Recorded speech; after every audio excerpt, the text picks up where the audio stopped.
ಯಾವಾಗಲೂ ಈ ಎಲೆಕ್ಟ್ರಿಕ್ ಸ್ಕೂಟರ್ನ ಹೊಗಳ್ತಾ ಇರ್ತೀಯಲ್ಲ, ಇದರಲ್ಲಿ ಯಾವುದೇ ಸಮಸ್ಯೆನೇ ಇಲ್ವಾ ಅಂತ ಎಷ್ಟೋ ಜನ ನನಗೆ ಕೇಳ್ತಾರೆ. ಇಲ್ಲಿವರೆಗೂ ಈ ಗಾಡಿಯನ್ನು ನಾನು 8,000 ಕಿಲೋಮೀಟರ್ ಓಡಿಸಿದ್ದೀನಿ, 2 ಸಾರಿ ಸರ್ವಿಸ್ ಸಹ ಮಾಡಿಸಿದ್ದೀನಿ.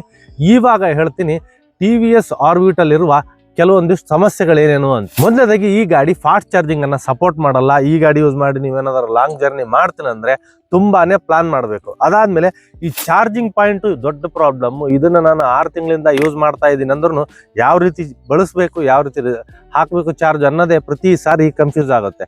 ಮತ್ತೊಂದು ಚಾರ್ಜಿಂಗ್ ರಿಲೇಟೆಡ್ ಸಮಸ್ಯೆ ಏನಪ್ಪಾ ಅಂತಂದ್ರೆ ಈ ಗಾಡಿ 100% ಚಾರ್ಜ್ ಆಗೋದೇ ಇಲ್ಲ. ಇಲ್ಲಿವರೆಗೂ ನಾನು 100 ಸಾರಿ ಚಾರ್ಜ್ ಮಾಡಿದ್ದೀನಿ. ಈ ಗಾಡಿನ 5ರಿಂದ 6 ಸಾರಿ ಮಾತ್ರ 100% ಚಾರ್ಜ್ ಆಗಿದೆ. 90 ಮೇಲೆ ನರ್ವಸ್ ಅನ್ನೋ ರೀತಿ 90% ಆದ್ಮೇಲೆ ಆಟೋಮೆಟಿಕ್ ಗಾಡಿ ಚಾರ್ಜಿಂಗ್ ಆಫ್ ಆಗ್ಬಿಡುತ್ತೆ. ಇನ್ನೊಂದು ಸಮಸ್ಯೆ ಏನಪ್ಪಾ ಅಂತಂದ್ರೆ ಈ ಗಾಡಿಯ ಸೀಟ್ ಏನೋ ಚೆನ್ನಾಗಿದೆ, ಆದ್ರೆ ಈ ಅಂಡರ್ ಸೀಟ್ ಸ್ಟೋರೇಜ್ ಅನ್ನ ಯೂಸ್ ಮಾಡ್ಬೇಕು ಅನ್ನೋದಾದ್ರೆ ನೋಡ್ತಾ ಇದ್ರಲ್ಲ, ಈ ರೀತಿ ಲಾಕ್ ತೆಗೆದ್ರೆ ಇದು ಬರೋದೇ ಇಲ್ಲ. ಈ ರೀತಿ ಒಂದ್ ಕೈಯಿಂದ ಲಾಕ್ ಓಪನ್ ಮಾಡಿ ಮತ್ತೊಂದು ಕೈಯಿಂದ ಸೀಟನ್ನ ಈ ರೀತಿ ಎತ್ತಬೇಕು. ಈ ಸಮಸ್ಯೆನ ಫಸ್ಟ್ ಟೈಮ್ ಸರ್ವಿಸ್ಗೆ ಹೋದಾಗ ಹೇಳಿದ್ರೆ ಆ ಸರ್ವಿಸ್ ಸೆಂಟರ್ ಅವರು ಈ ಗಾಡಿ ಇರೋದೇ ಹೀಗೆ, ಇದನ್ನ ಇದೇ ರೀತಿ ಬಳಸ್ಬೇಕಂತ ಹೇಳಿದ್ರು. ಮತ್ತೆ ಈ ಗಾಡಿಯಲ್ಲಿರುವ ರೀಜನ್ ಏನಿದೆ, ಕೋಸ್ಟಿಂಗ್ ರೀಜನ್, ಅದು ನಾವು ಕಂಟ್ರೋಲ್ ಮಾಡೋಕ್ಕಾಗಲ್ಲ. ಕೆಲವೊಂದು ಸಾರಿ ಬ್ಯಾಟ್ರಿ ಪರ್ಸೆಂಟೇಜ್ ಕಡಿಮೆ ಆಗ್ತಾ ಬಂದಂಗೆಲ್ಲ ತುಂಬಾನೇ ಸ್ಟ್ರಾಂಗ್ ಆಗಿಬಿಡುತ್ತೆ. ಅದನ್ನ ಕಂಟ್ರೋಲ್ ಮಾಡೋಕೆ ಆಪ್ಷನ್ ಕೊಟ್ಟರೆ ಚೆನ್ನಾಗಿರುತ್ತೆ.